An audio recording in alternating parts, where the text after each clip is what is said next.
Allô, allô, bonjour les amis. Il est 10 heures, heure de l'Est Canada et 14 heures temps universel. Donc, nous allons commencer notre live du jour, live du jeudi qualité de Mivado Global Performance. Comme tout le monde l'attend, donc on va procéder à à notre webinaire et je crois que vous êtes tous là pour nous écouter. Donc, on va passer au vif du sujet. Je sais que tout le monde attend ce moment et donc, et voilà, nous sommes fin prêts pour commencer.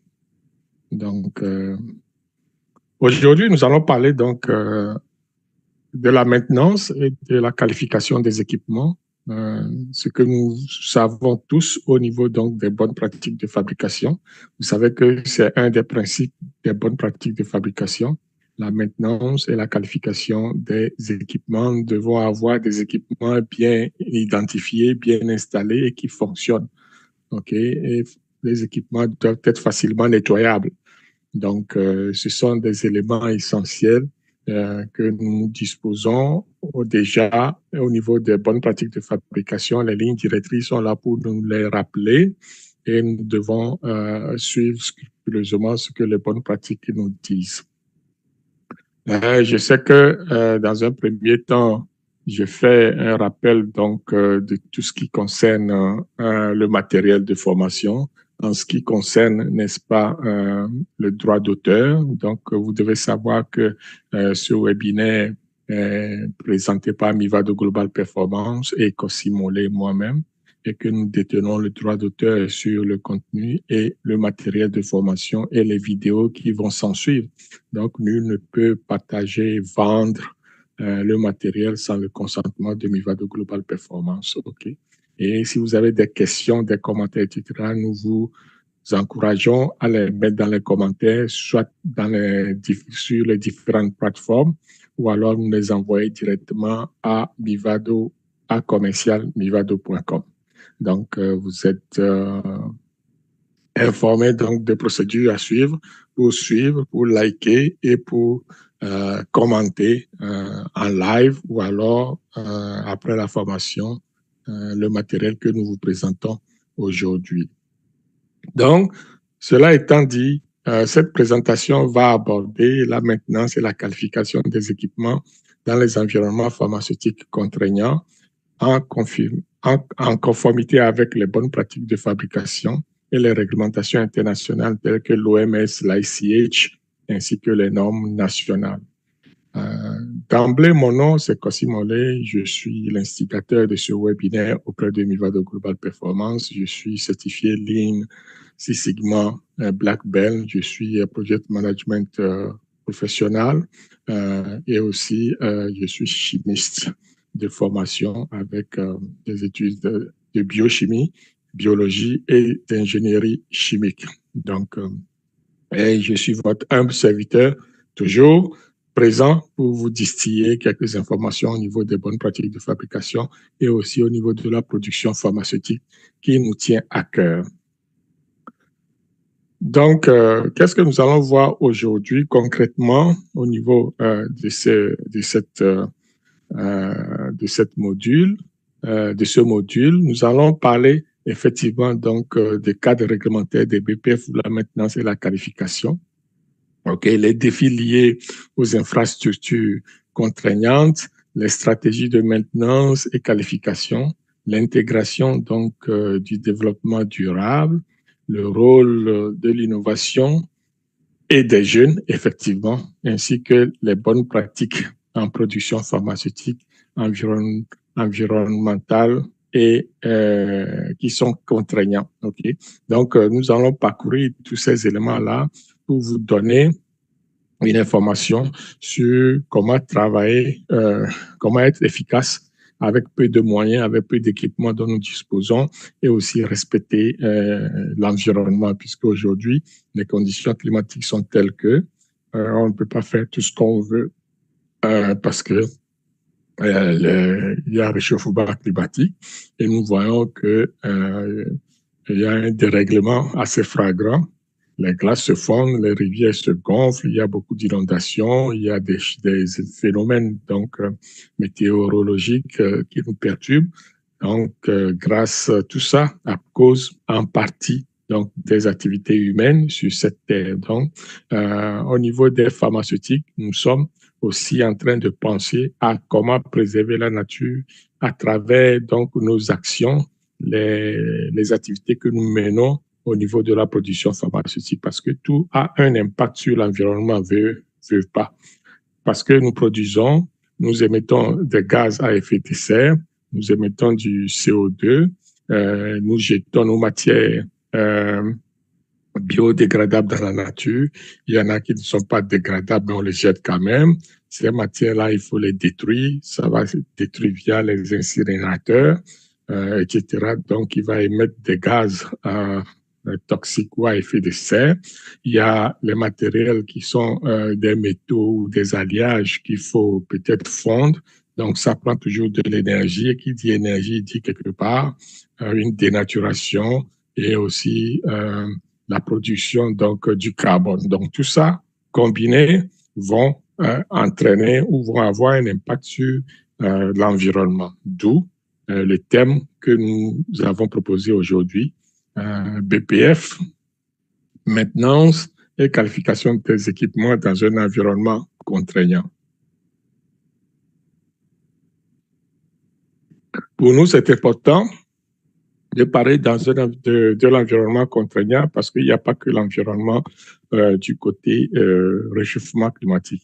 Il y a aussi le fait que dans la plupart des pays africains et même dans les autres pays, l'environnement de travail n'est pas toujours optimal. Donc, nous devons composer avec ce que nous avons sur place. Des fois, ce sont des matériels qui ne sont pas tellement adaptés ou alors qui sont, je dirais, qui ne sont pas la fine pointe de la technologie. Donc, pour ce faire, il faut quand même avoir une certaine idée, une certaine habilité, une certaine innovation dans la façon de faire. C'est très important. Donc, dans un premier temps, nous allons voir c'est quoi les cadres réglementaires. Ça va aller vite puisque nous sommes déjà familiers avec tout ce qui concerne les BPF. Nous avons beaucoup de vidéos maintenant sur les BPF. On a tourné les BPF dans tous les sens. OK? Donc, sur le plan réglementaire, nous allons voir c'est quoi les principes fondamentaux, tout simplement, les exigences spécifiques des réglementations, peut-être de l'OMS et de l'ICH, ainsi que les adaptations nécessaires pour respecter les normes nationales dans le contexte donc des équipements pharmaceutiques. Il me permet de rappeler encore une fois ici que au niveau des pays de l'Afrique ou de la zone UEMOA, il y a ce que nous appelons les BPF donc de la zone UEMOA. Donc, si vous allez regarder ce BPF, je crois que nous avons déjà un webinaire là-dessus qui se trouve sur nos pages YouTube, peut-être aussi sur Facebook. Vous pouvez les retrouver où on a parlé de long en large, donc des bonnes pratiques de la zone UEMOA, qui n'est pas tellement différente donc des autres bonnes pratiques, ça j'avoue. Mais l'environnement, les conditions dans lesquelles les bonnes pratiques s'appliquent peuvent varier. C'est pour ça que nous avons un seul document des bonnes pratiques de fabrication pour tout le monde, pour toutes les activités pharmaceutiques. Okay? Donc, c'est l'application de ces lignes directrices qui va faire la différence entre les comprimés, entre les stériles, entre les biologiques, entre nommez-les, donc entre les vaccins, etc., etc. Donc, c'est l'application. Si on comprend ça, on peut aussi faire une extrapolation directement au niveau donc de l'utilisation des équipements qui vont rentrer dans la fabrication ou la production de ces médicaments-là. Donc, nous avons toute l'assurance que nous mettons en place, donc tout le système qualité qui va aller avec ça. Donc, les BPF, ce n'est qu'un outil, en d'autres termes, les BPF, ce sont des lois et règlements. Donc, ce sont des lignes directrices qui sont légiférer, je dois dire ça comme ça devient une loi. Dans tous les pays du monde, les BPF sont des lois. Maintenant, à travers cette loi-là, on va émettre des lignes directrices, des propositions, des bonnes pratiques, etc., etc. Donc, qui vont servir à asseoir ce que nous appelons au niveau de l'industrie pharmaceutique ou dans d'autres industries aussi d'ailleurs, donc le système qualité. D'ailleurs, il y a l'ICH qui a émis des bonnes pratiques là-dessus pour, pour, pour peut-être éventuellement proposer des lignes directrices sur la façon dont le système qualité doit être organisé. Vous voyez? Donc, c'est très important dans une entreprise pharmaceutique d'avoir un département qualité et de sécurité qui va assurer, qui va garantir que les produits sont fabriqués selon les normes strictes, assurant leur qualité et sécurité. C'est très important, ça. Ensuite, il y a dans cette bonne pratique de fabrication tout ce qui va concerner la fabrication elle-même et la maintenance des équipements. Parce que je vais prendre pour exemple nos équipements à la maison, nos ordinateurs ou alors nos vélos, nos voitures. Ce sont des équipements, ça. Ce sont des moyens dont nous disposons et qui nous aident à peut-être être efficace dans une activité donnée. Donc, si nous ne maintenons pas, si nous ne faisons pas la maintenance de ces outils, ok, donc il se peut qu'on ne soit pas efficace. C'est la même analogie peut se faire avec les bâtiments aussi. Vous avez une maison, vous avez une maison. Si vous n'entretenez pas votre maison, un jour la maison va couler. Enfin, il peut y avoir des fissures dans les murs, le toit peut s'envoler, etc., etc., parce que la maison va manquer d'entretien, comme on dit. Donc, entendez aussi par la maintenance cette notion d'entretien qu'il faut avoir.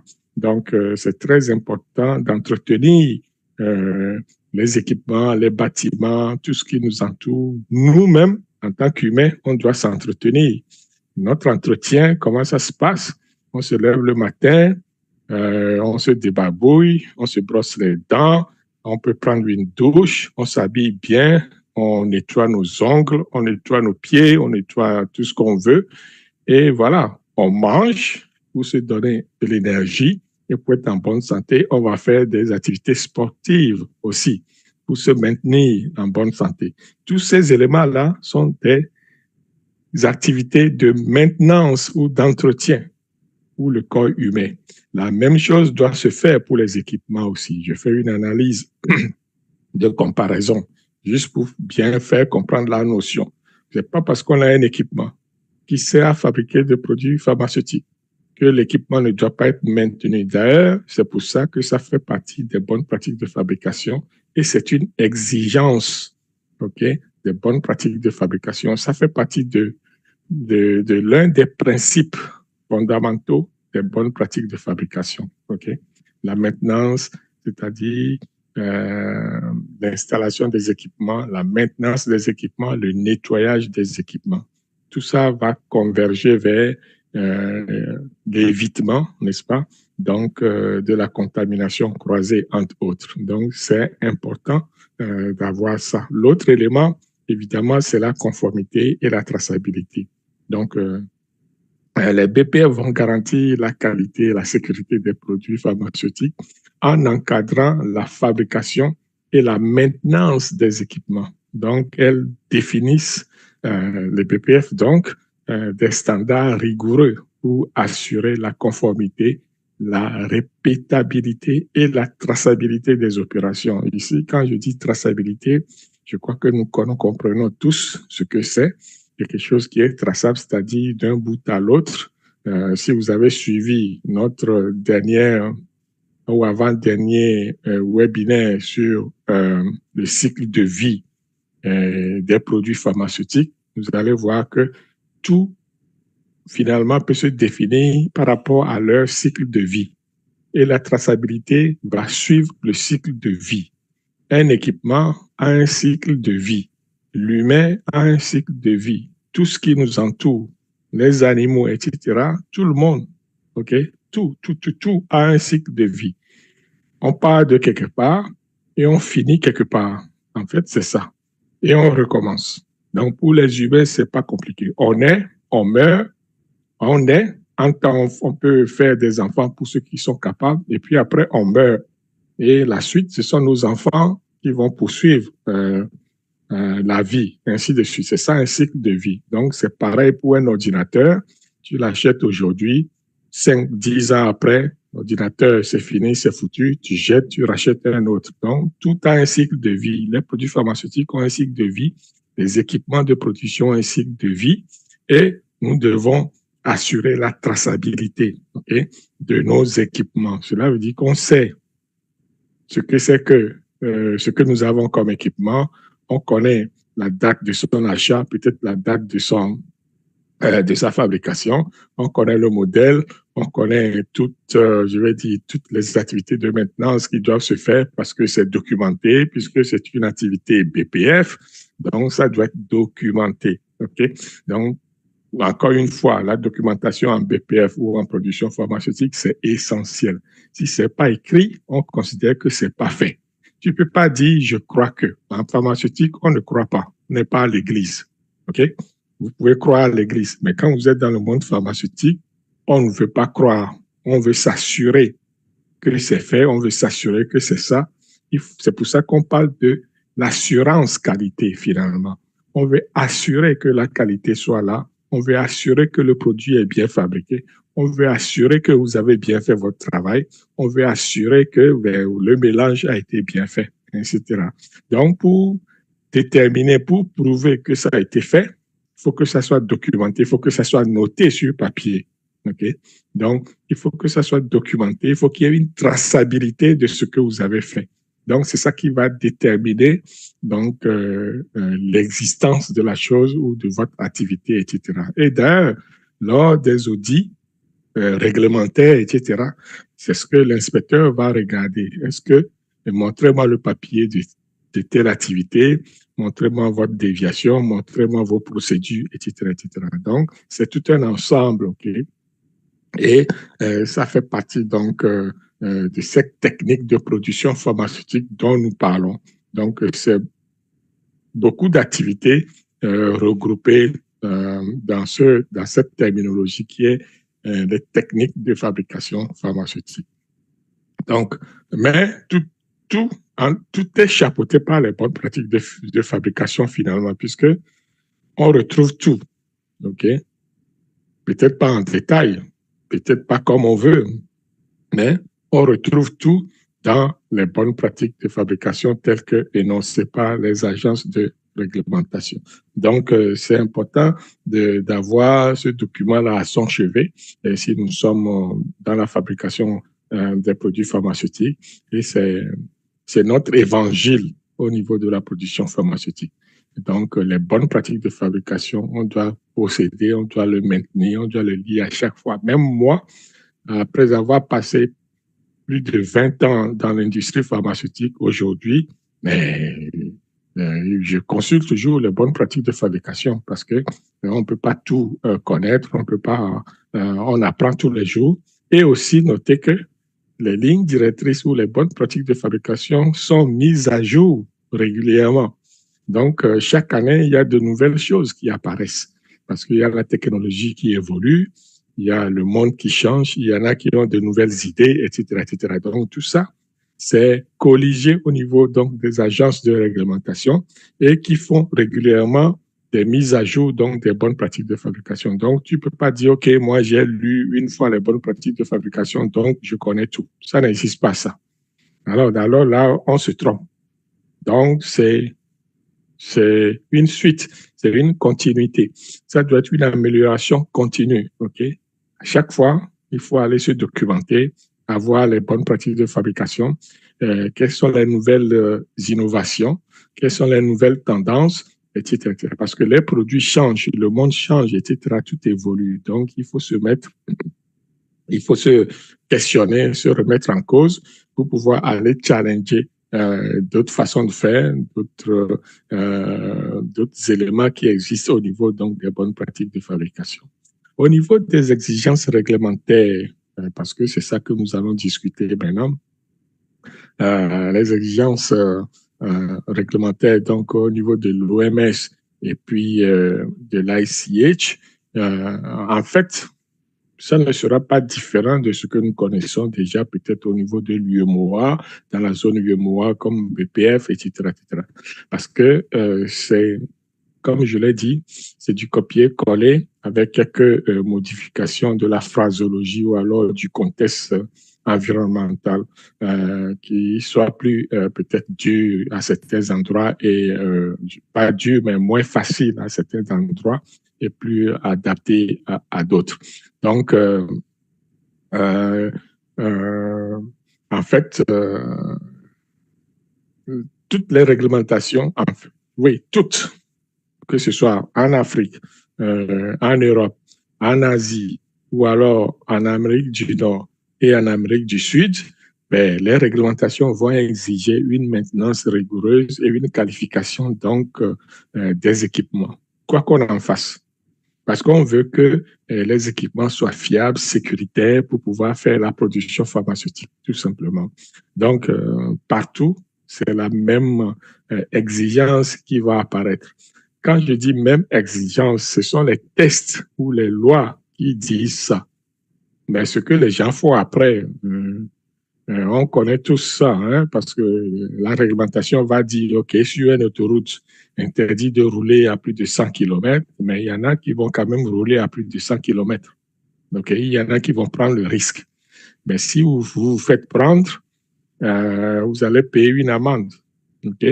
Donc, je l'ai déjà répété ici dans un webinaire sur les bonnes pratiques de fabrication que, étant donné que les BPF sont des lois, dans la plupart des pays. Donc, si vous enfreignez à ces lois-là, vous risquez une punition, une conséquence. Et aux États-Unis, vous allez aller en prison. Je dis bien en prison. OK? Parce que les BPF sont d'ordre, c'est une affaire criminelle. Hein? Si tu n'obéis pas aux lois aux États-Unis, c'est une affaire criminelle, donc tu vas en prison pour les BPF. Au Canada, c'est pénal. Donc, c'est quoi la différence entre criminel et pénal? Parce que criminel, tu vas en prison. Pénal, tu as des amendes, mais tu ne vas pas en prison. Dans tous les cas, tu peux te faire refuser ta licence de fabrication. Tu peux te faire, je dirais, avoir une publicité négative pour ton entreprise parce que ça va apparaître dans les journaux, etc., comme quoi vous n'avez pas respecté les bonnes pratiques de fabrication, on vous a retiré la licence de production, vous avez payé des amendes, etc., etc. Donc, la conséquence peut être dramatique pour l'entreprise et pour vous-même, le fait de ne pas respecter les bonnes pratiques de fabrication. En plus, ou plutôt, pourquoi on fait ça? Parce que vous mettez la vie des gens en danger, vous mettez la vie des patients en danger, vous rendez la vie des, comment dire, des malades. Les gens sont déjà malades et en plus, vous allez aggraver leur cas en leur donnant des produits qui ne sont pas sécuritaires. Donc, vous êtes pénalisé pour ça. Donc, il faut faire attention de bien mettre en place les lignes directrices, de les appliquer, de les suivre. Si vous avez des questions, vous pouvez poser les questions à ceux-là qui érigent les lois. Dans d'autres pays, c'est le ministère de la Santé. Il y en a d'autres, c'est la direction des produits pharmaceutiques. Dans d'autres, ce sont des agences nationales de réglementation des médicaments. Ailleurs, ça peut être la FDA, ça peut être la Santé Canada, ça peut être MOH, Minister of Health, dans les pays anglophones, en Angleterre, etc., etc. Donc, il y a des gens qui sont là pour vous expliquer, pour vous parler de ce que vous pouvez faire ou ne pas faire si vous ne comprenez pas les lois et règlements qui sont les bonnes pratiques de fabrication. Dans tout ça, on s'assure que les équipements soient qualifiés, soient validés, et puis que la documentation soit complète et que l'on maîtrise les risques qui sont associés donc à l'utilisation de tel ou tel équipement. Donc, je sais que tout ça, on connaît ça. J'ai fait une vidéo déjà, un webinaire sur les risques, la gestion des risques. Vous pouvez aller les revoir pour se donner une tête là-dessus. La validation, on va le voir ici, une partie, mais j'ai promis de faire aussi un webinaire sur la validation. Donc, ça s'en vient. Donc, ce sont des éléments qui font partie des bonnes pratiques de fabrication et qui sont strictement liés aux équipements et à la maintenance et à l'entretien des équipements, je veux dire. Donc, c'est essentiel de garder ça. Donc, l'OMS, que ce soit l'OMS, que ce soit l'ICH, que ce soit nos agences de réglementation nationale, vont imposer des exigences spécifiques concernant la maintenance et la qualification des équipements, incluant la validation des processus, la documentation complète et la maîtrise des risques liés à la qualité et à la sécurité. Donc, tous ces éléments-là, c'est pas moi qui l'ai inventé, ce sont les lignes directrices qui le disent, qui le précisent et que nous devons mettre en pratique. OK? Donc, il est essentiel de mettre en pratique les bonnes pratiques de fabrication, mais aussi il est essentiel de parler donc des spécificités et adaptations aux normes nationales. Parce que, veut pas, peut-être dans certains pays ou dans certains continents ou en Afrique, ou je vais le nommer, hein, en Afrique surtout, donc, ou alors ailleurs, on n'a pas les mêmes, je vais dire, on n'a pas les mêmes adaptations des bonnes pratiques de fabrication. C'est pour ça que chaque pays ou chaque région essaie de mettre en place des bonnes pratiques de fabrication. On peut, universellement, ça paraît identique, mais lorsque on va dans les détails, on va voir qu'il y a des petites nuances parce que les réalités du terrain ne sont pas les mêmes. Donc, il va y avoir des petites variations qui vont changer, ok?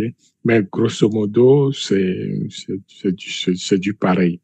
Bon, comme on le dit, le diable est dans les détails. Donc, vous allez voir que si vous comparez deux, même au niveau des définitions des bonnes pratiques de fabrication, de façon globale, vous allez voir que la définition, bon, il y a quelques terminologies qui reviennent souvent, mais bon, il y a quand même des variations qui peuvent apparaître. Donc, chaque pays va ajuster la norme selon sa compréhension, selon l'interprétation, selon ses propres exigences réglementaires et industrielles. Ça, c'est sûr. Donc, c'est normal, mais tout est dans la traçabilité et puis la gestion du risque finalement.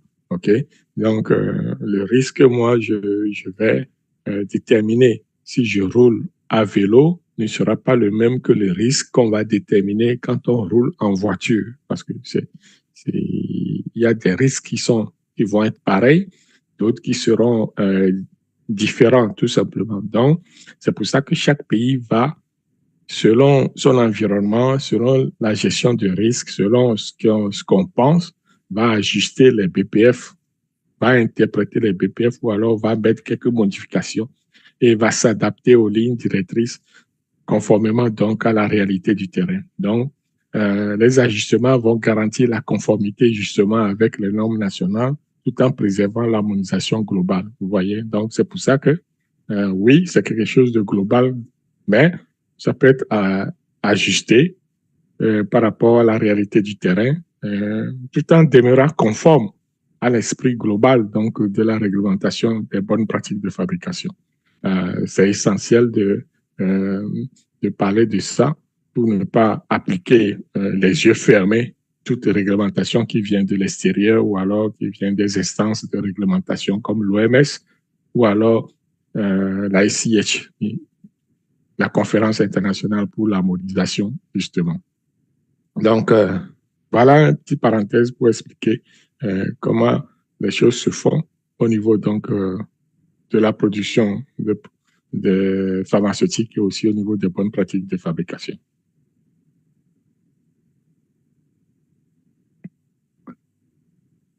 Maintenant, nous allons parler donc des défis liés aux infrastructures et équipements en environnement contraignant. Je l'ai expliqué, L'environnement contraignant ici, c'est pas que le réchauffement climatique, hein. Donc, c'est tout ce qui entoure peut-être une usine pharmaceutique. On sait que dans la plupart des pays africains, l'infrastructure fait défaut. Je vous réfère aussi à un webinaire qu'on a déjà eu ici par rapport aux infrastructures, les défis des infrastructures pharmaceutiques en Afrique. Je crois que c'était le titre. En tout cas, la vidéo est toujours en ligne. On avait parlé de long en large le manque d'infrastructures criant, surtout dans la zone subsaharienne, parce qu'au niveau du Maghreb, on a vu aussi que la plupart des pays du Maghreb s'en sortent pas mal. Donc, il y a des infrastructures, des usines qui roulent. L'Algérie, nommez-les, le Maroc et puis l'Égypte. Eux, ils ont quand même une certaine avance, comme toujours, sur le reste de l'Afrique noire. Donc, bon, c'est pas la fin du monde, ce n'est pas une fin en soi.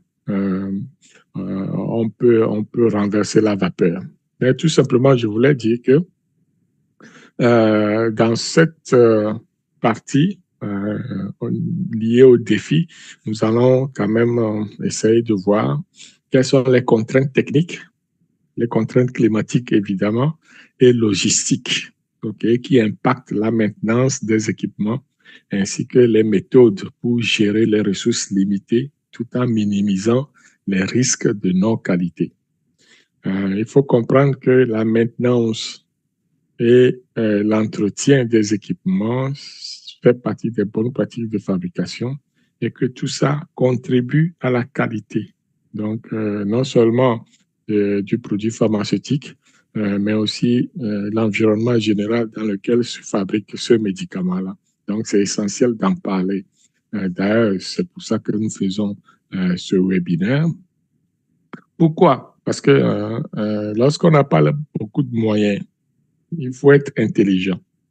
Lorsqu'on n'a pas beaucoup de sous, beaucoup de moyens, je dis tout simplement beaucoup de moyens, il faut être innovant. Donc, il faut innover, il faut être intelligent, il faut s'assurer que avec le minimum qu'on a, on arrive à rencontrer les exigences réglementaires, à être conforme. OK? Donc, c'est pour ça que la plupart des défis seront liés à quoi? Donc, à l'environnement immédiat donc, dans lequel nous nous trouvons, c'est-à-dire la température. Donc, c'est un défi lié à la température. Les variations extrêmes de température peuvent affecter les performances et la fiabilité des équipements. Ça, c'est pas moi qui le dis, c'est sûr que c'est ça. C'est normal. Et que pour y remédier, OK, pour y remédier, il y a des façons de faire. Donc, mais bon, ce sont des façons qui vont peut-être coûter cher, plus cher que d'habitude, si on était dans une zone tempérée, OK? Donc, c'est normal, l'Afrique subsaharienne se réchauffe, enfin, tout le continent, en fait, pas tout le continent, mais la Terre de façon générale, l'environnement de façon générale, il y a un réchauffement climatique, on ne va pas se le nier. Mais il faut savoir que les équipements aussi ont besoin, je dirais, d'un certain confort pour être opérationnel, pour être efficace. Okay? Donc, c'est important d'assurer ce confort-là aux équipements. Okay? Donc, un équipement sur Terre ne va pas fonctionner comme si ce même équipement a été amené sur la Lune, par exemple. Parce qu'il y a les conditions qui ne sont pas pareilles, la pesanteur, etc., la température, etc., etc. Donc, c'est pour ça que des fois, on va dire, ah, le moteur a trop chauffé, donc ça s'est arrêté de fonctionner. C'est normal. Si le moteur est trop chaud, ben, on ne veut pas faire. Des fois, ce sont des mesures, des mécaniques qui sont directement mises en place pour empêcher que le moteur s'enflamme parce que c'est trop chaud. Des fois, bon, ça fait partie donc du fonctionnement du moteur et qu'une fois que c'est chaud, ben, ça s'arrête tout simplement. Donc, ce sont des éléments à considérer, surtout en Afrique. Si nous voulons faire de la production, même par temps froid, il y a aussi vous allez en Sibérie, on va vous dire que les autos les autos ne fonctionnent pas à leur pleine capacité. Pourquoi? Parce qu'il fait trop froid, c'est normal. Quand il fait trop froid, tout est gelé. Il y a des parties donc, du moteur où le carburant est gelé. Vous ne pouvez plus démarrer votre auto. Donc là-bas, qu'est-ce qu'on fait? Ben, les gens laissent allumer leur auto 24 heures sur 24. Parce qu'une fois que tu coupes le moteur, tu ne pourras plus démarrer parce que tout gèle. Donc, c'est ça. Quand on dit l'environnement favorise l'efficacité, donc de l'opérabilité de votre équipement, c'est ça. Donc, même dans les autres pays où il y a le froid, il y a l'hiver, mais des fois, il y a les autos qui ne partent pas. Hein? Surtout que si vous avez une batterie qui est vieille de quelques années, que ce n'est pas en pleine capacité, votre batterie, là, pour démarrer votre auto, mais vous ne partez pas. L'auto ne démarre pas. Et le contraire aussi vrai. Si l'équipement ou le moteur est trop chaud, mais votre voiture va arrêter de fonctionner. Ou admettons que vous avez un problème de radiateur dans votre auto. Enfin, le radiateur, tout le monde sait la fonction du radiateur, c'est pour refroidir le moteur avec le liquide, le réfrigérant. Donc, si vous avez un problème de radiateur dans votre auto, l'auto va chauffer et va arrêter de fonctionner. Ça peut prendre feu même. Donc, c'est ça. J'exagère un peu pour qu'on comprenne l'effet de la température sur la performance des équipements, tout simplement. Donc, il y a l'impact de l'humidité. On sait que vous prenez même votre iPhone, ça tombe dans l'eau, il se peut que l'iPhone ne fonctionne plus bien parce que c'est plein d'humidité. Ainsi de suite, il y a des exemples qu'on peut aller tirer là-dedans. Que ce soit la température, que ce soit l'humidité ou l'eau, que ce soit la poussière, etc., ce sont des éléments qui affectent la performance des équipements. Okay? Donc, c'est bon à savoir. Et c'est pour ça qu'on met en place une maintenance des activités d'entretien. C'est à ça que ça sert, les entretiens, justement, pour éviter qu'il y ait l'accumulation de l'humidité, l'accumulation de la poussière, ou alors l'effet de la température. On va aller voir régulièrement si tous les joints, etc., sont en place, ne sont pas fondus ou bien ne sont pas altérés, abîmés, usés même. Donc, ce sont des pratiques qu'il faut avoir, des habitudes qu'il faut avoir, surtout dans un environnement pharmaceutique. Donc, les environnements contraignants présentent souvent des défis liés à la température, à l'humidité ou à la poussière. Ces facteurs influencent la durabilité des équipements et nécessitent des stratégies spécifiques de maintenance et de protection. Okay? Donc, on le sait, tout le monde le sait, c'est pas nouveau ce genre de choses. Donc, c'est juste on transfère ça dans un milieu pharmaceutique, dans un milieu de production pharmaceutique, et puis on refait la même chose. Okay? Donc, l'environnement contraignant, non seulement va nous dire qu'est-ce qu'il faut faire lorsqu'on est dans cet environnement pour faire la maintenance et l'entretien de nos équipements, parce qu'on veut assurer une efficacité optimale, mais aussi nous devons gérer les ressources qui nous sont attribuées. Déjà, les ressources sont limitées. OK? Donc, si les ressources sont limitées, raison de plus pour optimiser, j'allais dire leur utilisation, pour maximiser leur utilisation. D'accord? C'est pas parce que les ressources sont limitées que nous ne pouvons pas faire nos activités. Non. Donc, ici, il faut user donc de notre matière grise, il faut penser à faire autrement, il faut innover, OK? Il faut agir autrement. Et agir autrement, c'est dire, bon, OK, on dit souvent que, comment je vais dire, je voulais donner un exemple, mais c'est vite parti en plus, mais ça va me revenir. En fait, ce que je voulais dire, c'est que il faut savoir gérer les ressources. Okay? Savoir gérer les ressources, ça veut dire quoi? Ça veut dire face à des ressources, que ce soit humaines, okay? Matérielles ou financières, souvent qui sont limitées, hein? Donc, je reste partout sur la planète, c'est comme ça. Même en Europe ou en Amérique, etc., ne croyez pas que les ressources sont illimitées. Non, non, non, non. Parce que les gens font des pieds et des mains pour financer leurs entreprises, pour financer les équipements, pour faire ci, pour faire ça. Donc, il n'y a personne qui a un arbre qui pousse, un arbre qui pousse ou pousse de l'argent. Il n'y a pas d'arbre qui donne de l'argent. L'argent ne tombe pas du ciel, en grosso modo. Donc, c'est toujours des ressources limitées, que ce soit la main-d'œuvre qualifiée, il faut aller les chercher, il faut les former. Dans certains environnements, dans certains cieux, c'est plus difficile à avoir parce que les gens ne sont pas formés spécifiquement pour ces activités-là. Je parle ici de la production pharmaceutique. Je vais rester dans mon cadre.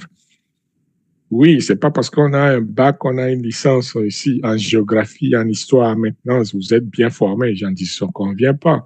Mais est-ce que vous savez, vous connaissez les bonnes pratiques de fabrication? Est-ce que vous pouvez faire une production pharmaceutique? Est-ce que vous pouvez... Donc, tout ça, c'est d'autres formations qu'il faut avoir. Donc, sinon, les gens, de façon générale, sont bien équipés. Mais de façon spécifique, je crois qu'il manque des éléments qui vont compléter nos formations. Et c'est ça que nous faisons avec nos webinaires pour donner quand même un plus à notre communauté et pour aussi intéresser les gens à poursuivre donc dans la production pharmaceutique. Dans certains milieux ou dans certains contrées, comme surtout sur le continent africain, en Asie, etc., je crois que on en a besoin pour booster les jeunes et aller embrasser le domaine pharmaceutique. Donc, ressources limitées. Quand on dit ressources, c'est tout ce dont on a besoin pour faire une activité. Donc, on a besoin des humains, on a besoin du matériel et on a besoin de la finance, du budget. OK? Donc, essentiellement, ce sont ces trois ressources-là qui nous intéressent ici. Donc, il est crucial d'optimiser la gestion des infrastructures pour assurer la continuité opérationnelle et la conformité réglementaire sans compromettre à la qualité. Donc, si nous connaissons ça, nous savons que dans l'une de nos vidéos, on avait parlé donc de la qualité par la conception. Donc, quality by design, on a vu ça. Donc, peut-être 2 ou 3 webinaires en arrière. OK? Ça se trouve sur nos plateformes, vous pouvez aller regarder. Donc, on ne doit pas compromettre la qualité du produit. D'ailleurs, le produit a une autorisation de mise en marché. Donc, pour avoir l'autorisation de mise en marché, cela veut dire que vous avez été approuvé. La qualité a été vérifiée et tout et tout. Donc, vos équipements, les infrastructures, vos personnels, donc de votre produit pharmaceutique. Et ça, ce sont des règles qui sont écrites, qui sont inscrites dans les bonnes pratiques de fabrication. C'est pour ça que je dirais même, les humains doivent être, comment dirais-je, doivent entretenir leurs connaissances. OK, c'est essentiel. On doit entretenir nos connaissances.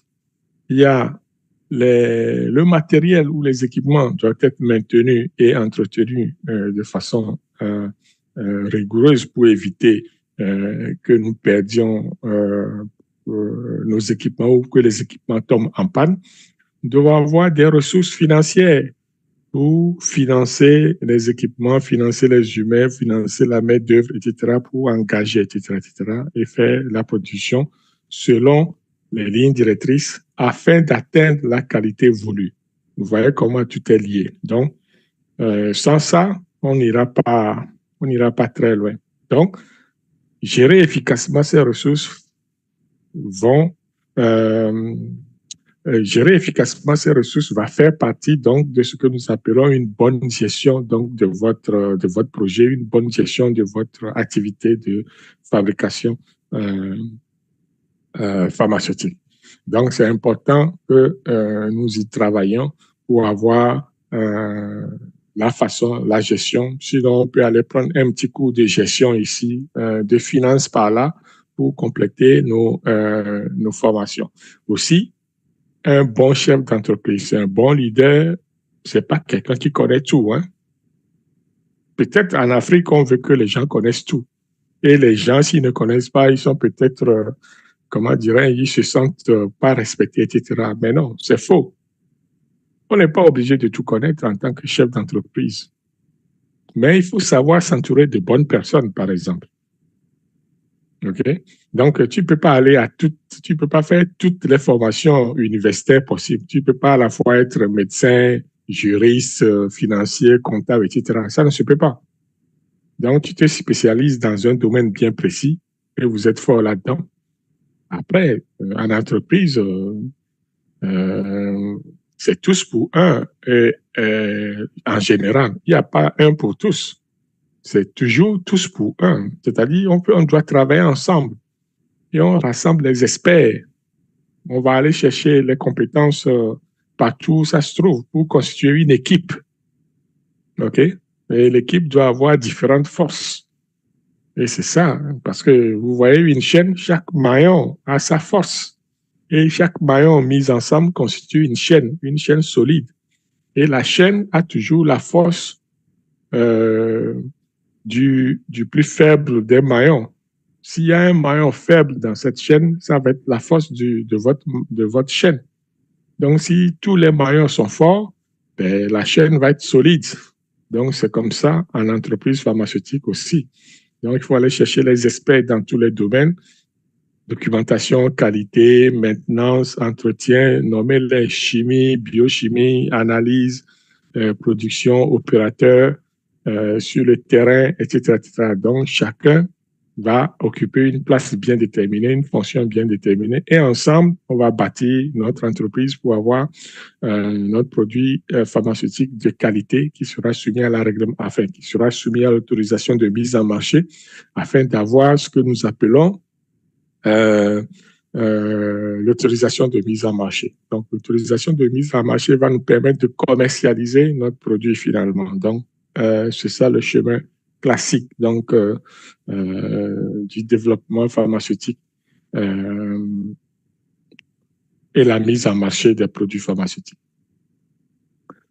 Un autre point qui va être déterminant, on a déjà effleuré, ce sont les risques de non-conformité et les solutions d'atténuation.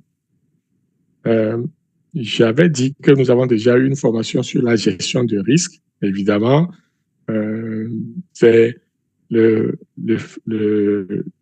framework, c'est-à-dire la feuille de route ou le schéma général de gestion de risques que nous avons vu, mais il faut l'appliquer à un cas précis. Et ici, je vais essayer d'appliquer ça donc aux équipements et à la maintenance, entretien des équipements. Vous devez comprendre que les risques au niveau des équipements, souvent, c'est lié à quoi?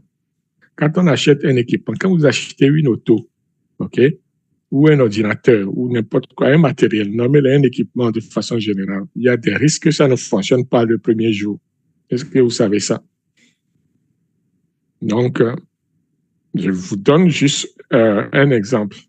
Ma fille a commencé son collège et le collège demande que les étudiants aient chacun un iPad.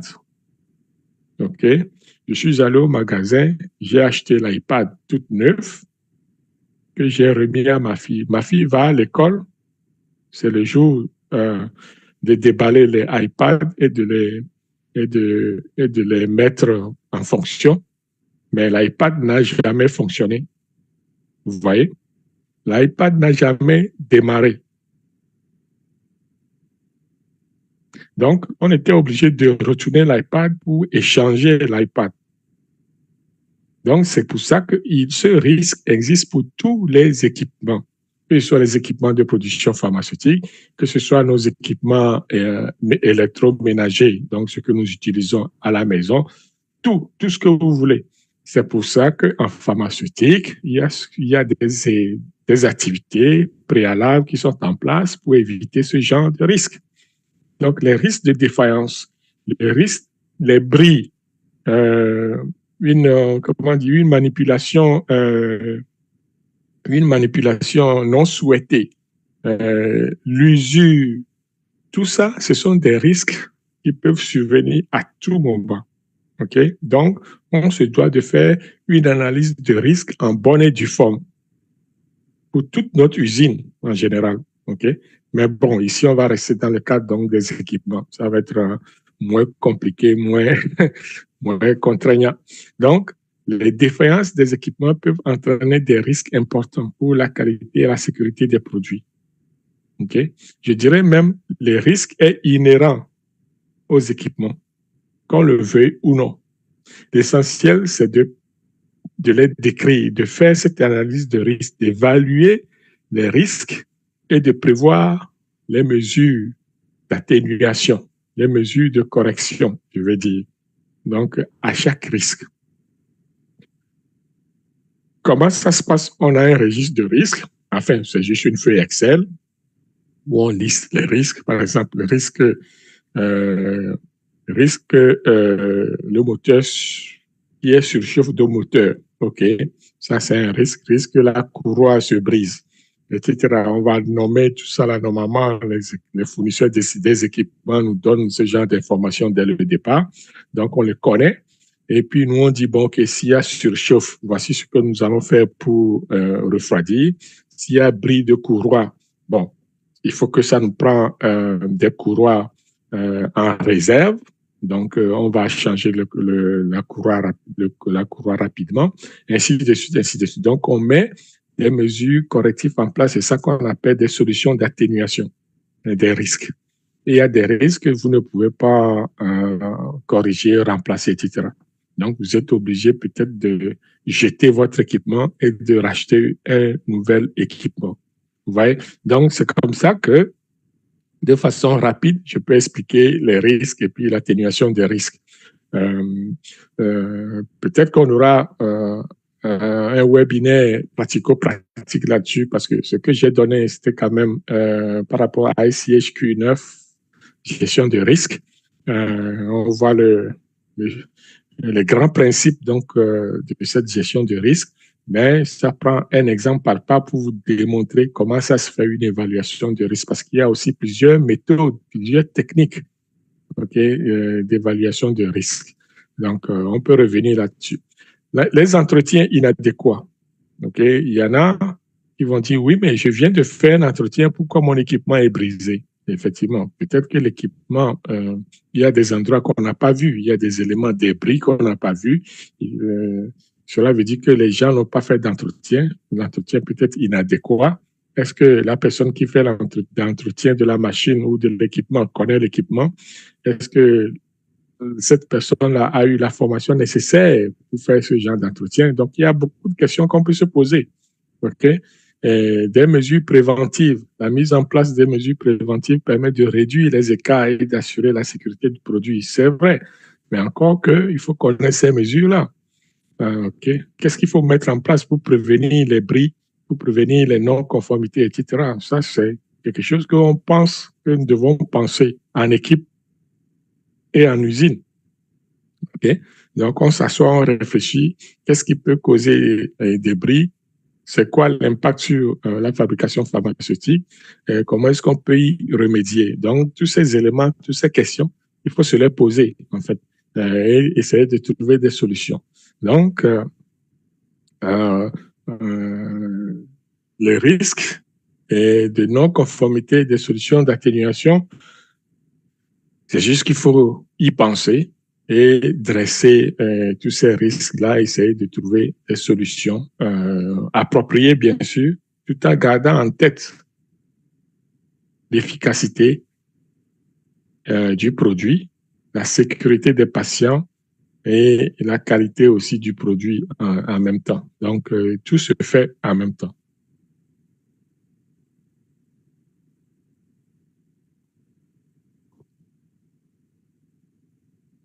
Alors, c'est quoi les stratégies de maintenance et processus de qualification en milieu pharmaceutique? Les méthodologies, nous allons voir les méthodologies qui sont éprouvées de maintenance préventive et corrective, ainsi que les différentes phases de qualification des équipements, installation, opération et performance, qui sont indispensables pour assurer la conformité. Qui parle de méthodologie de maintenance préventive et collective, va parler surtout de ce que nous connaissons, c'est-à-dire, ça, ce sont des terminologies, je dirais, qui sont déjà connues. Hein. La maintenance préventive, tout le monde sait ce que c'est. La maintenance corrective, on sait la combinaison des méthodologies, etc. etc. Là, pour dire que la maintenance préventive, c'est que je vais donner l'exemple peut-être d'une auto. Okay? Quand vous avez une auto, il y a ce qui est fréquent, les gens savent, c'est qu'il y a chaque 5000 km à peu près, on doit faire un changement d'huile. OK? Ça, c'est une maintenance préventive de l'auto. OK? On se donne des paramètres bien précis et à chaque 5000 km, on a rendez-vous chez le garagiste pour faire un changement d'huile. D'ailleurs, souvent, il y a une étiquette qu'on colle sur nos pare-brises pour nous rappeler ça. OK? Ça, c'est une maintenance préventive. Et pour tous les équipements, en général, qu'on va utiliser dans un monde pharmaceutique ou dans un autre monde, ça prend la maintenance préventive pour éviter que des bris ne surviennent, okay, de façon générale. Donc, ça, c'est pour anticiper sur les pannes, c'est pour éviter les pannes, etc., etc. Donc, ça nous prévient. Préventif vient de prévenir. Okay? Souvent, on dit prévenir vaut mieux que guérir. C'est ça, en fait. Donc, chez les humains, qu'est-ce que nous, on va faire? Des activités sportives, on va bien manger, on va bien s'occuper de notre corps, etc., etc. Ça, ce sont des entretiens, des activités de prévention. Donc, on va prévenir le fait de tomber malade. Donc, peut-être on va faire des cures, je sais pas moi, des médicaments, etc., parce qu'on ne veut pas tomber malade. Donc, c'est la prévention. Des fois, on va insister à ce que les gens soient vaccinés. Donc, la plupart des gens, quand on vient au monde, on est vacciné contre la polio, contre d'autres maladies, etc. Donc, c'est pour prévenir ce genre de maladies qu'on est vacciné dès la naissance. Donc, c'est aussi valable pour les équipements. Donc, il faut faire la maintenance préventive. On va vérifier la courroie, on va vérifier le niveau d'huile, on va vérifier tout ce que vous voulez, la peinture, etc., etc., où les jauges sont vérifiées de façon préventive. Bon, il y a une fréquence d'activité bien déterminée là-dessus. Ensuite, il y a la maintenance corrective. Okay? Souvent, la maintenance corrective va intervenir lorsqu'on a une panne, par exemple. Lorsque vous avez un pneu crevé et que vous changez le pneu de votre véhicule, ça, c'est une maintenance corrective. Okay? Donc, on fait une correction. Donc, du bris, on corrige, on répare. Donc, toute réparation fait partie donc d'une maintenance corrective. Okay? Et on peut combiner dans notre usine pharmaceutique la maintenance préventive et corrective pour garantir une longévité tout simplement de nos équipements et réduire les interruptions. Parce que vous comprenez que avoir une industrie pharmaceutique en place ou une unité de production pharmaceutique, c'est un investissement, hein? Que ce soit en ressources, on vient de le voir, que ce soit en ressources humaines, que ce soit en matériel ou alors en finance au niveau du budget. Donc, c'est toujours des investissements. Donc, on ne veut pas qu'il y ait arrêt de production. Chaque entreprise est là pour faire des bénéfices. Donc, faut pas que les gens disent « Ah non, moi, je suis une entreprise et puis je fais pas. » Non, ça n'existe pas. Une entreprise, par définition, une entreprise est là pour faire de l'argent. OK? Il faut se le mettre dans la tête. Toute entreprise est là pour se faire de l'argent. Donc, on n'est pas là pour faire autre chose que ça. Ensuite, il y a cette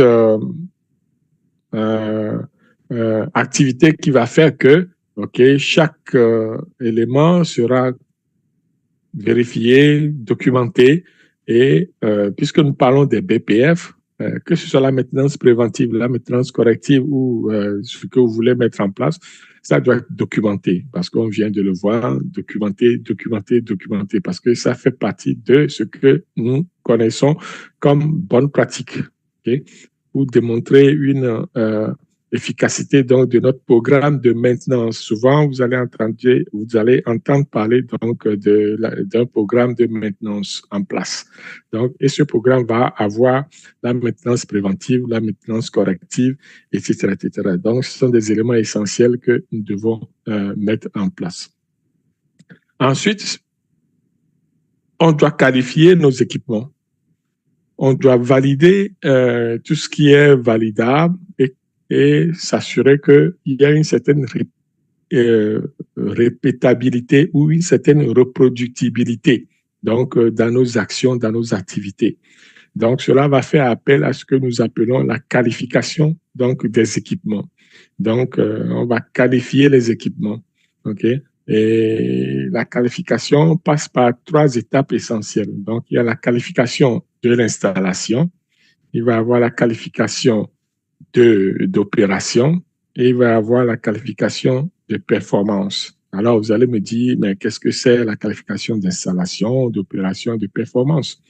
Il faut savoir que dans les bonnes pratiques de fabrication, comme on l'a vu, il y a une partie qui s'occupe donc de la validation des équipements et des procédés. Okay? Ça, c'est une exigence réglementaire des BPF. Donc, la validation des équipements et procédés constitue donc une exigence fondamentale donc, dans le secteur, soumis à des réglementations strictes telles que les industries pharmaceutiques, biotechnologiques et des dispositifs médicaux.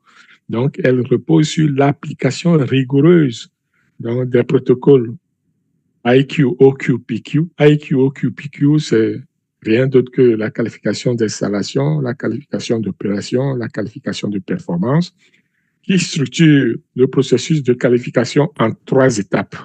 Vous voyez? Donc, c'est essentiel de connaître cette notion parce que vous pouvez avoir une usine pharmaceutique en place. Si vous n'avez pas qualifié vos équipements et vous n'avez pas fait la validation des procédés, votre produit ne sera pas plus vendu. Hein. Vous pouvez produire, mais ça ne sera pas vendu parce qu'il manque des bouts importants au niveau de la qualification donc, des équipements et de la validation de procédés. Donc, c'est essentiel de mettre en place ces éléments-là. Alors, quand on dit qualification de l'installation, ça veut dire quoi? Donc, la qualification de l'installation, c'est la preuve documentée que l'équipement est bien installé, tout simplement. OK?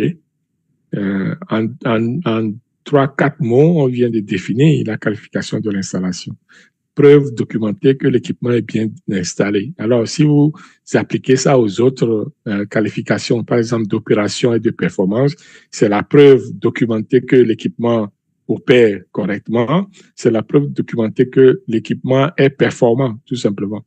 Mais bon, simplement dit comme ça, c'est bien, mais comment ça se fait en réalité? Ça, c'est ce que nous enseignons à ceux qui veulent en savoir davantage. Comment le faire? OK? Donc, on ne peut pas le démontrer ici parce qu'on n'a pas beaucoup de temps, mais ça va faire partie donc d'une formation complète ou alors d'un autre webinaire. On va revenir là-dessus. Donc, c'est ça, grosso modo, la qualification des équipements dont on parle. Et le schéma qui est là représente donc le schéma, le modèle en V que nous utilisons régulièrement dans l'industrie pour faire la qualification des équipements et la validation donc de procédés, tout simplement. Donc, à gauche de votre écran, il y a ce que nous appelons les besoins, et puis l'analyse d'architecture, le design, et puis à droite, tous les tests qu'on fait. Ça commence par les tests donc d'installation, ensuite l'opération, et puis après la performance, tout simplement. Donc, c'est ce que nous devons retenir ici. Ensuite, décortiquer prix 1 à 1. Donc, on va voir que au niveau de la qualification d'installation, comme je viens de l'expliquer, c'est la preuve documentée que l'équipement est bien installé. est bien livré, installé, configuré conformément aux spécifications du fabricant et aux exigences du site.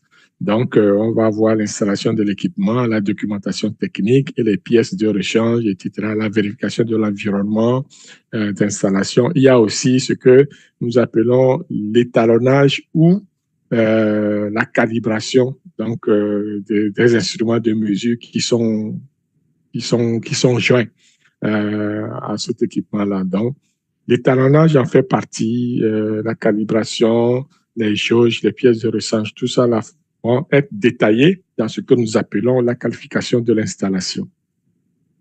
Ensuite, il y a la qualification donc de l'opération ou la qualification d'opération. Ici, donc, on va aller vérifier que l'équipement fonctionne correctement, ok, que l'équipement fonctionne correctement et que tous les paramètres sont bien définis et que le contrôle complet du système se fait correctement. Les essais qu'on a fait fonctionnels, c'est OK. On a le réglage et les tests des paramètres qui sont faits. Donc, par exemple, ici, c'est la pression qu'on veut vérifier. Bon, il y a pression, il y a 1 bar, 2 bars, 3 bars, 10 bars. Donc, tout ça, c'est vérifié. Est-ce que la jauge est calibrée? Oui. Est-ce qu'il y a une mesure de température ou prise de température? Est-ce qu'il y a un thermomètre? Oui. Est-ce que le thermomètre est calibré? Oui. Ainsi de suite, ainsi de suite. Donc, on vérifie tout ça et on s'assure, on documente, preuve à l'appui que l'équipement fonctionne correctement, tout simplement. Donc, ça fait partie donc des bonnes pratiques de fabrication aussi. Et la dernière étape au niveau de la qualification. Ah oui, ici, s'il y a des logiciels, donc des systèmes informatisés qui sont liés à l'équipement, c'est vrai, on va documenter dans l'installation tout ce qui concerne les hardware, c'est-à-dire le matériel. Et puis au niveau de la qualification opérationnelle, on va vérifier le software, c'est-à-dire les applications, les logiciels qui font partie donc du fonctionnement donc de l'équipement. Donc, c'est une activité globale qui est documentée à partir des protocoles. Le protocole, c'est un document qui définit quelles sont les démarches à suivre pour faire une qualification donc d'un équipement tout simplement. Donc c'est un document élaboré qui dit OK, voici ce que nous voulons faire, voici comment nous allons le faire. OK, ça c'est le protocole. Et puis quand c'est fait, on émet un rapport pour dire que ça s'est bien passé. Donc c'est rondement ça. Ensuite, il y a la qualification de performance aussi qui va confirmer que l'équipement est bien intégré au processus de production et que ça fonctionne correctement, le fonctionnement est stable, c'est reproductible et puis on est conforme aux critères de performance préétablis. Cela veut dire que l'équipement roule très bien. On peut l'utiliser tous les jours pour faire nos batchs, nos lots et ça va être répétitif. Donc, c'est comme une auto. Quand ça roule, ça roule. Ça peut faire tous les circuits du monde. Ça roule sur 4 roues. Maintenant, on peut ajuster la vitesse. Et puis, on peut aussi ajuster la direction. Vous voyez? Donc, c'est le même principe. Avant de mettre une voiture sur les routes, c'est tester. Et c'est comme une genre de validation qu'on fait en usine. On va valider toutes les fonctionnalités et puis les activités de l'auto avant de les vendre aux clients. Donc, c'est pareil avec les équipements de fabrication. Les principales phases de qualification rendement, on va dire, bon, OK, pour faire tout ce document-là, on a besoin d'avoir la définition des besoins d'utilisateur. OK? Ça, c'est important de le savoir en pharmaceutique pour toute activité, que ce soit les achats d'équipements, au niveau des procédés, au niveau de quoi que vous voulez, et même au niveau de l'usine. D'abord, il faut définir nos besoins. Qu'est-ce qu'on a besoin? OK? J'ai une idée. Qu'est-ce que j'ai besoin? Donc, nous devons lister les besoins sur papier. Donc, on a besoin d'une usine, OK? Sur combien d'hectares? OK, ça prend combien de salles de production? Est-ce qu'il y a une salle d'emballage? Est-ce qu'on a une salle de lavage, etc., etc. On a besoin de fabriquer quoi comme produit? Des produits pharmaceutiques, oui, c'est beau, mais c'est quoi le type? C'est quoi la posologie? Est-ce que ce sont des liquides? Est-ce que ce sont des comprimés? Est-ce que ce sont des capsules? Nommez-les, est-ce que ce sont des vaccins? Parce que selon le type de produit que vous voulez fabriquer, l'usine ne veut pas se construire de la même façon.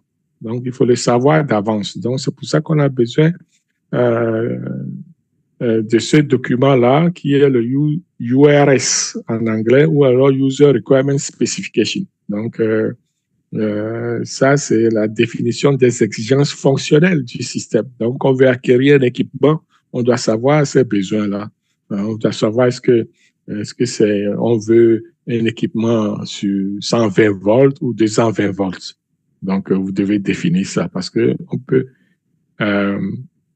personnaliser l'équipement selon vos exigences aussi. Donc, ça prend ça.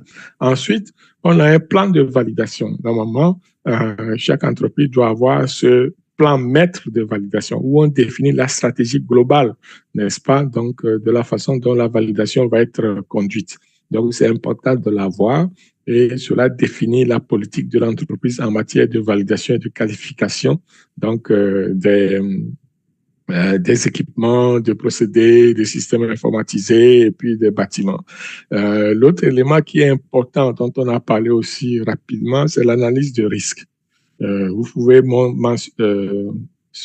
morceler ça sur différents secteurs. Ça peut être d'abord l'analyse de risque sur le plan global, donc entreprise générale, l'analyse de risque sur le plan financier, l'analyse de risque au niveau des équipements, au niveau de la production, au niveau de la qualité, au niveau des bris, au niveau de sécurité. Donc, on peut faire l'analyse de risque sur plein de choses. OK? Et même au niveau du procédé de fabrication. Avant même de faire la validation des procédés, on peut faire une analyse de risque. On doit faire une analyse de risque, je dois dire. Même au niveau des procédés ou du programme de nettoyage, ça prend une analyse de risque. On doit connaître nos produits, on doit connaître c'est quoi les produits qui sont facilement nettoyables, c'est quoi les produits qui sont difficiles à nettoyer, c'est quoi les acides, c'est quoi les bases, c'est quoi les détergents qu'il faut utiliser, etc., etc. Donc, tout ça prend ce que nous appelons une analyse de risque. Ensuite, on a la qualification de la conception. Donc, souvent, ce sont les fournisseurs d'équipements qui vont nous donner ces éléments-là. Donc, la qualification de la conception. Si c'est un équipement qui n'est pas commercialement vendu, commercialement disponible, et que ce que nous voulons faire sur mesure, donc ça prend une qualification de la conception. Ensuite, on va parler de la matrice de traçabilité. C'est normal parce qu'il y a les besoins au départ et puis il y a les qualifications qu'on fait à l'arrivée. Est-ce que toute la qualification qu'on a faite rencontre les besoins au départ? Si c'est oui, donc notre matrice de traçabilité est OK. Si c'est non, donc on va aller apporter des correctifs nécessaires à cela.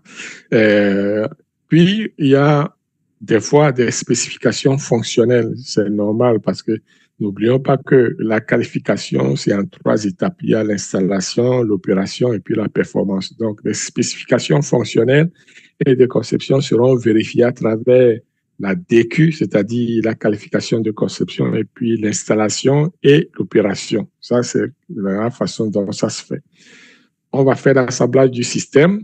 Tout ce que je vous dis là, c'est déjà repéré dans ce que nous avons au niveau de, comment dirais-je, au niveau de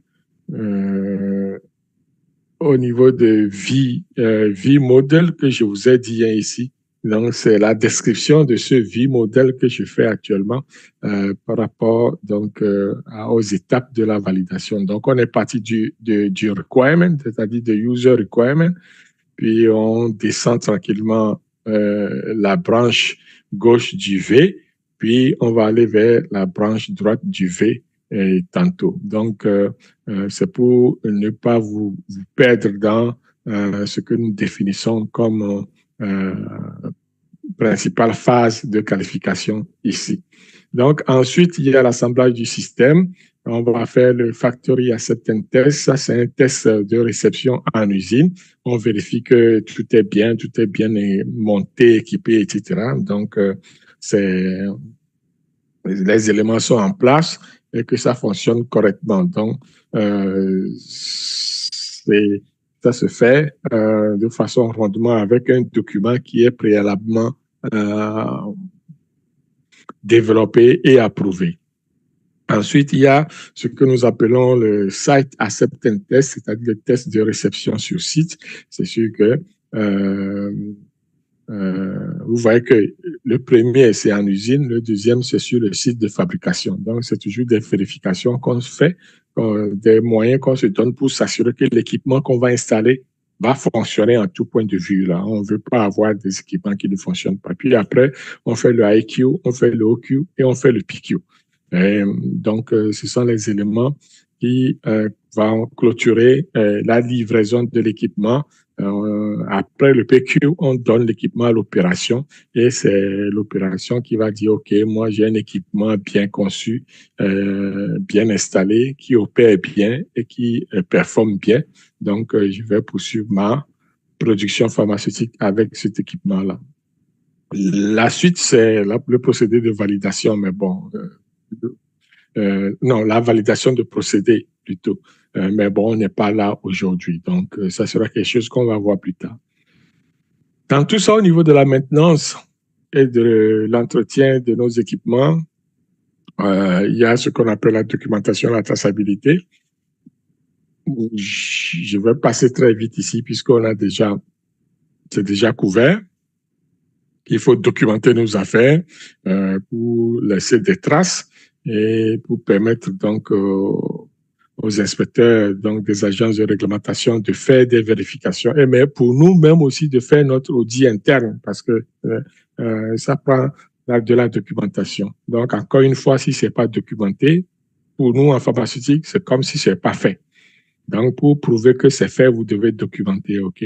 Donc, la documentation rigoureuse est nécessaire. La documentation rigoureuse et la traçabilité des opérations de maintenance et qualification sont obligatoires pour assurer la transparence, la responsabilité et la conformité des exigences au niveau de la réglementation. C'est très important de veiller à cela. Donc, c'est tout ce que je vais dire à propos de la documentation, puisque nous l'avons couvert de long en large déjà. Un autre élément important qu'il faut savoir, c'est le développement durable dans la gestion des équipements pharmaceutiques. OK? De façon générale, l'efficacité énergétique, il fut un temps dans les années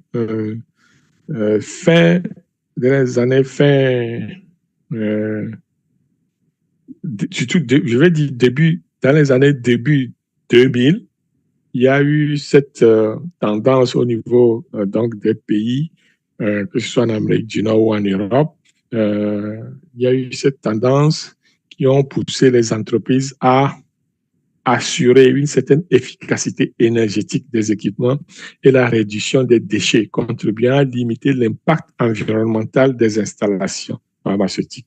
Okay, tout cela pour réduire les coûts d'opération et aussi assurer que les gens utilisent des équipements et autres de façon plus longtemps. Donc, c'est une façon de dire, OK, il faut diminuer cet esprit de consommation à tout prix et que on doit quand même pouvoir utiliser les équipements beaucoup plus longtemps que ça et aussi économiser de l'énergie. Vous savez que partout sur la planète, l'énergie, c'est le nerf aussi de la guerre. Il n'y a pas que l'argent.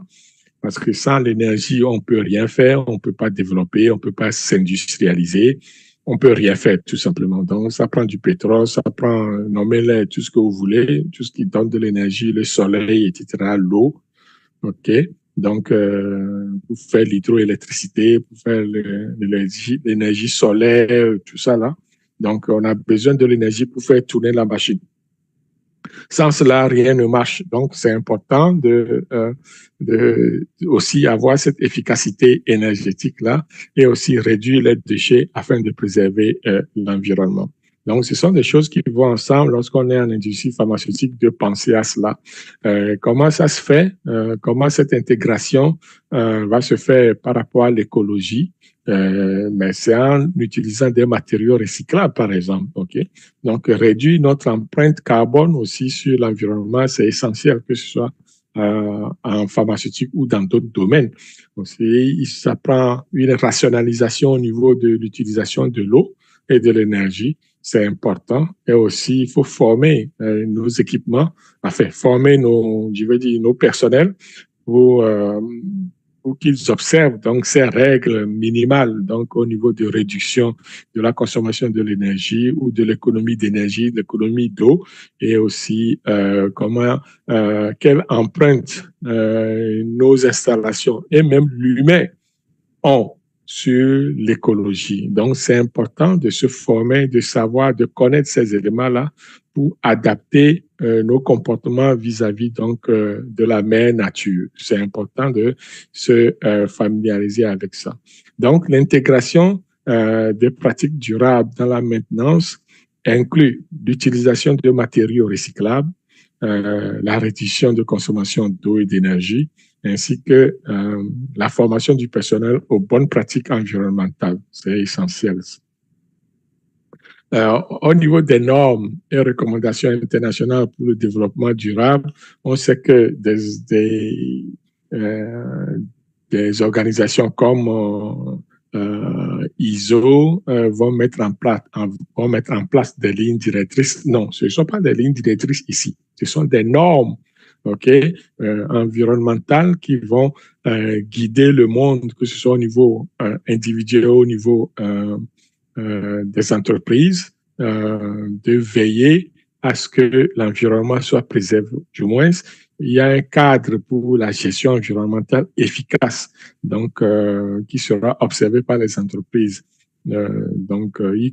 La plupart des entreprises vont il y en a même qui vont avoir la certification et qui vont la brandir comme quoi ils sont l'homme ISO STAN et puis ils s'occupent ils préservent l'environnement, etc. C'est devenu à la mode à un moment donné où une entreprise qui ne se soucie pas de l'environnement est boycottée, vous voyez. Donc, ce sont des choses qu'il faut aller chercher. Donc, les normes comme ISO 14001, qui est déjà utilisé en pharmaceutique, parce que les normes ISO, même les pharmaceutiques vont utiliser ça, et des recommandations internationales guident maintenant les entreprises pharmaceutiques vers une gestion responsable et respectueuse de l'environnement dans leur opération et leur maintenance. Donc, c'est bon à savoir ça. OK.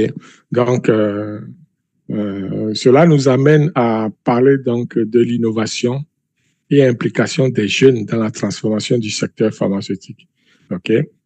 Ici, nous allons discuter peut-être des initiatives innovantes portées par la jeunesse, des programmes de formation et des collaborations qui dynamisent le secteur pharmaceutique en favorisant l'innovation et la responsabilisation des jeunes talents. OK. Bon, jeunes talents, ça peut être des jeunes tout court, hein. Donc, on va voir que de nombreux jeunes professionnels vont développer des solutions innovantes pour améliorer la maintenance, la qualification et la production pharmaceutique. Donc, en proposant des approches modernes et durables, adaptées aux exigences actuelles. Je disais peut-être dans un groupe la dernière fois qu'en Afrique, par exemple, ou en Asie, les jeunes ont beaucoup d'idées, ont beaucoup de talents. Les jeunes sont souvent des innovateurs, donc ils vont concevoir des choses. Je me rappelle moi-même, quand on était petit, je disais que nous, on n'achetait pas des jouets au magasin, on fabriquait nous-mêmes nos propres jouets. Vous entendez? Donc, les jeunes ont beaucoup d'idées. Donc, ce qui manque aux jeunes, c'est un accompagnement de toutes sortes, hein, donc que ce soit financier, que ce soit des conseils pratico-pratiques, etc., etc. Donc, même en pharmaceutique, c'est ça. Les jeunes ont des idées, ils ont des talents, ils peuvent les démontrer juste en observant les règles de base, donc des bonnes pratiques de fabrication et adapter ces idées-là à la réglementation internationale, tout simplement, ce qui concerne la production pharmaceutique. et bingo, ça va marcher. Donc, c'est pas très sorcier. Et pour ça, nous avons besoin donc de former les gens, de sensibiliser, de valoriser les compétences qui sont là. Il ne faut pas laisser dormir ces éléments-là. C'est très essentiel que la formation continue et la sensibilisation soit la clé pour préparer la relève aux défis techniques et réglementaires, tout en valorisant, n'est-ce pas, les compétences spécifiques nécessaires dans le secteur pharmaceutique. Donc, ce sont des éléments sur lesquels Vivado, en tout cas, travaille en offrant ce webinaire, ce live du jeudi qualité, pour pouvoir sensibiliser, former, donner un peu plus de la valeur ajoutée donc, aux jeunes pour pouvoir les amener vers ce que nous appelons la production pharmaceutique. C'est très important. Dans d'autres cieux, on peut développer des partenariats ou alors aller vers des incubateurs pour stimuler ce genre d'initiative, d'innovation. Vous voyez? Donc, souvent, on dit qu'il ne faut pas rester en vase clos. Donc, il faut s'ouvrir au monde. Donc, aller chercher des partenaires, c'est essentiel. Même en tant qu'entreprise, on ne peut pas tout faire tout seul. Donc, on a besoin de partenaires entre entreprises, universités ou incubateurs qui vont favoriser l'émergence des idées novatrices. Donc, qui vont soutenir le développement de projets et accélérer donc l'intégration dans la chaîne pharmaceutique. Donc, il y a tout ça qui sont à notre disposition. Il faut frapper à des portes. Il faut des fois forcer des portes tout en disant je m'excuse peut-être. Donc, en tout cas, ce que je veux dire, ne pas rester bras croisés et puis il faut pousser, aller voir qu'est-ce que les uns et les autres peuvent offrir, qu'est-ce que nous-mêmes nous pouvons offrir en échange aussi, parce qu'un partenariat, c'est ça. Le partenariat doit être gagnant-gagnant. Donc, c'est le rendez-vous du donner et de recevoir, comme on dit souvent. Donc, il faut amener à collaborer avec la plupart des secteurs. Par exemple, si je suis entreprise pharmaceutique et que j'ai besoin de me livrer des matériels d'emballage, que je cherche une entreprise avec qui collaborer pour avoir en tout temps le matériel d'emballage, par exemple. Donc, ça peut être d'autres secteurs. Hein. Donc, je donne l'exemple pour illustrer mes propos ici. Donc, c'est important d'assurer ce partenariat-là entre entreprises afin de développer et de produire les médicaments pharmaceutiques. Donc, c'est l'objectif donc du partenariat. Ensuite, donc, une fois qu'on a le partenariat, c'est pas la fin du cycle. Hein, donc, nous devons penser au développement et à la production pharmaceutique. Dans cet environnement-là, c'est sûr que ça ne sera pas différent donc de ce que nous faisons déjà, ok, parce que c'est de mettre en lumière les bonnes pratiques d'optimisation des procédés, tout simplement.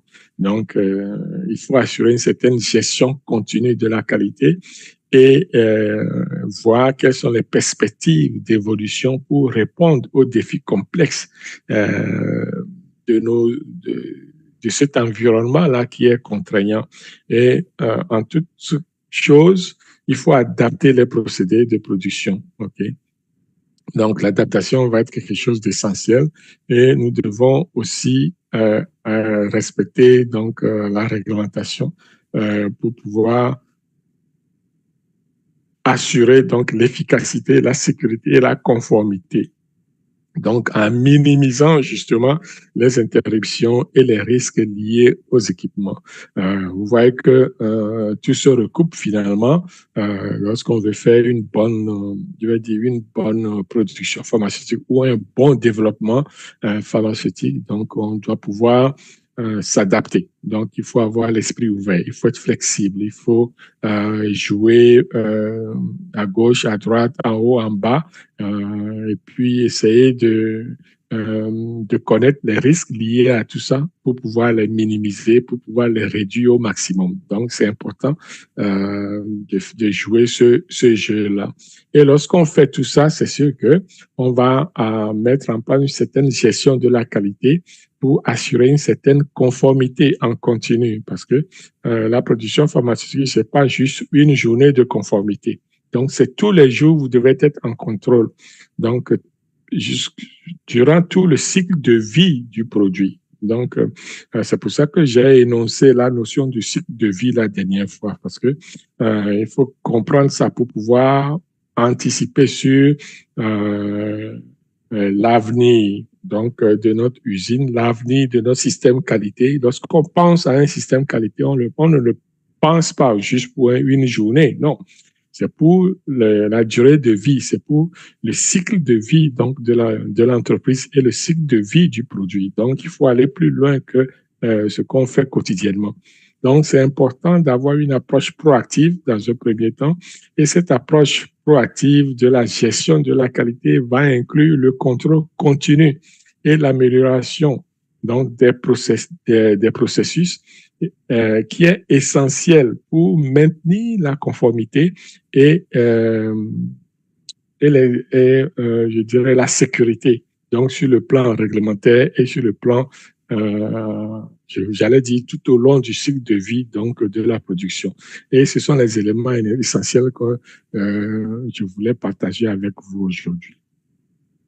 Donc, tout ça pour dire que nous avons une bonne lueur d'espoir pour l'avenir en ce qui concerne les perspectives d'évolution et les recommandations pour le futur. Parce que on peut que réussir. Nous, en Afrique, on n'a pas droit à l'erreur, on n'a pas droit à l'échec.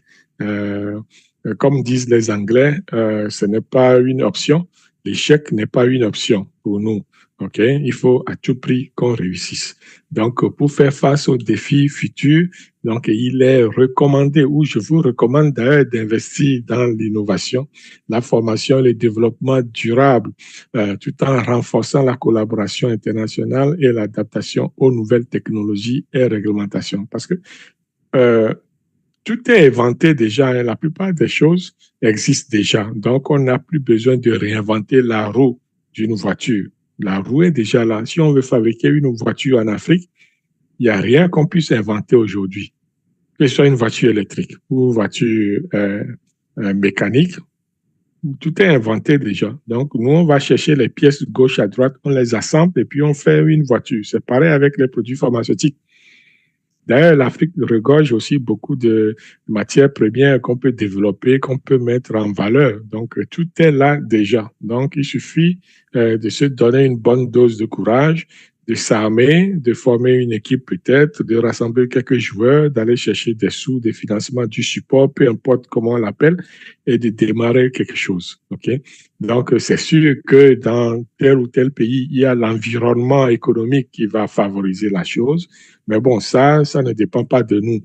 OK? Ça dépend de nos gouvernants. Et ça, on va les interpeller au moment venu pour dire, écoutez, on veut se développer, on a besoin d'un environnement économique favorable, on a besoin d'un environnement politique positif pour pouvoir développer nos affaires. Ce sont des facteurs qui vont influencer, n'est-ce pas, le bon déroulement des affaires. Mais bon, ça peut se négocier, ça peut se jouer. Mais sur le plan, je dirais, développement d'initiative, je crois que tout le monde est bien armé pour faire ce développement d'initiative-là.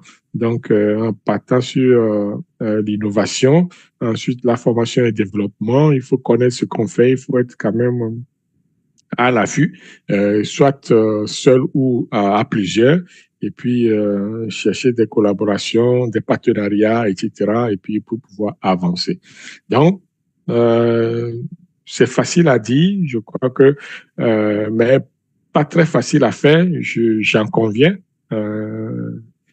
puisque souvent, lorsqu'on on est jeune, on est face à plusieurs défis. Donc, des fois, on veut que tout soit prêt tout de suite, alors que c'est pas évident que tout soit prêt tout de suite.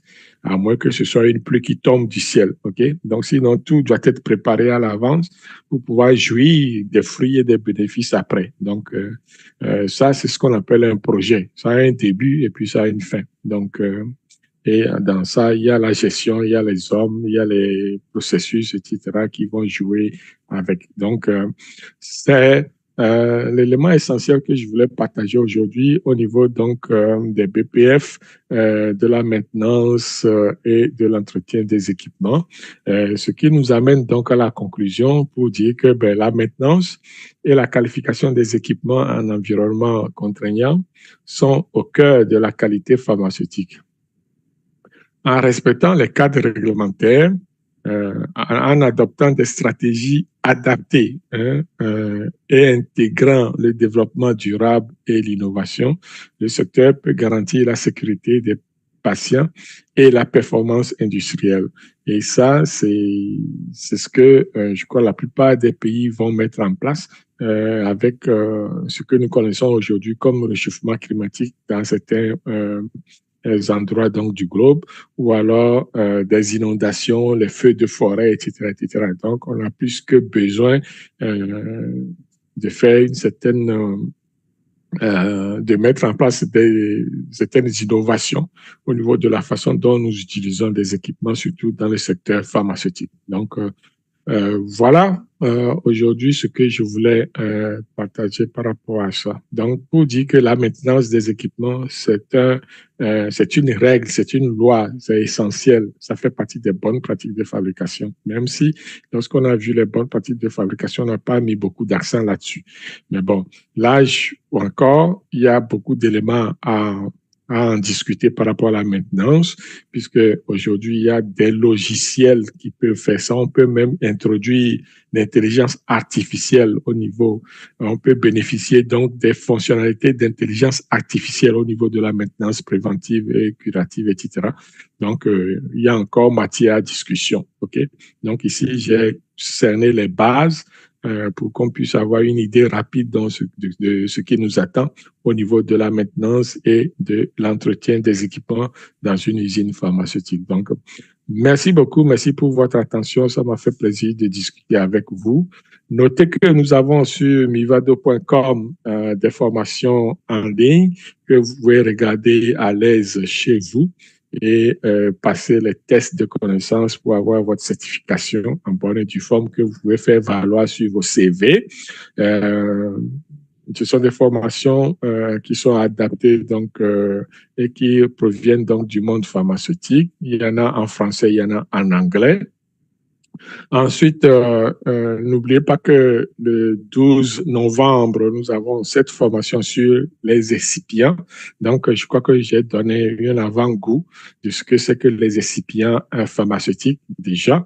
Donc, ici, c'est une formation complète sur la structure, la fonction, l'utilisation qu'on peut faire, comment on fait les ajouts des excipients, qu'est-ce que ça sert à chaque étape du procédé de fabrication d'un médicament. Donc, ça sera de heure de l'Est, donc heure de New York, j'allais dire, donc 8 heures. 4 heures, 8 heures du matin à 4 heures de l'après-midi, heure de New York. Donc, ça, je ne sais pas ce que ça fait à temps universel, mais en tout cas, c'est ça.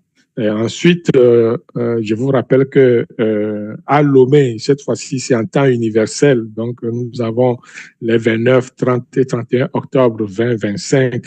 Donc, notre atelier de formation sur les transferts de technologies. C'est un élément entier donc des technologies de production pharmaceutique. Donc ça va être très intéressant de voir de A à Z. On va couvrir aussi la maintenance, on va revenir sur la maintenance des équipements, on va revenir sur la gestion de risque, la notion de risque, on va couvrir l'ensemble des procédés de validation, les méthodes, etc. Donc c'est sur 3 jours, donc on aura le temps d'aller en détail et de voir les pratiques donc de ce transfert de technologie. Donc c'est ça qui conclut notre intervention du jour. Merci beaucoup. Merci pour votre fidélité. Et si vous avez des questions, des commentaires, etc., n'hésitez pas à nous les soumettre sur différentes plateformes que nous sommes. Et puis, ça nous fera plaisir d'y répondre jeudi prochain.